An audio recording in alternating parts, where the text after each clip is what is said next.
வெண்ணை திருடி விலகி நழுவி வீடு மாறி செல்கிறான். சேலை திருடி மாய கண்ணன் மாயமாக மறைகிறான். மண்ணை தின்ற வாய் திறந்து மண்டலத்தை காட்டுறான். மஞ்சுளாமுன் தன் வடிவம் காட்டியவன் மகிழ்கிறான். கிருஷ்ண கிருஷ்ண வாசுதேவ ராம ராம கிருஷ்ணனே, ஸ்ரீ குருவாயூரில் வாழும் கிருஷ்ண பால கிருஷ்ணனே.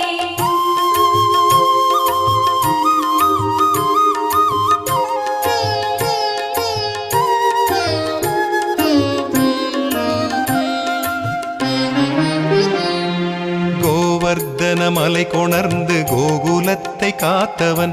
குருவாயூர் குடியமர்ந்து கேரளத்தை காப்பவன். பால் கொடுக்கும் மாடுகட்கு புல் கொடுத்து சென்றவன். பால் குடிக்கும் கன்றுகளின் நன்றியினை பெற்றவன். கிருஷ்ண கிருஷ்ண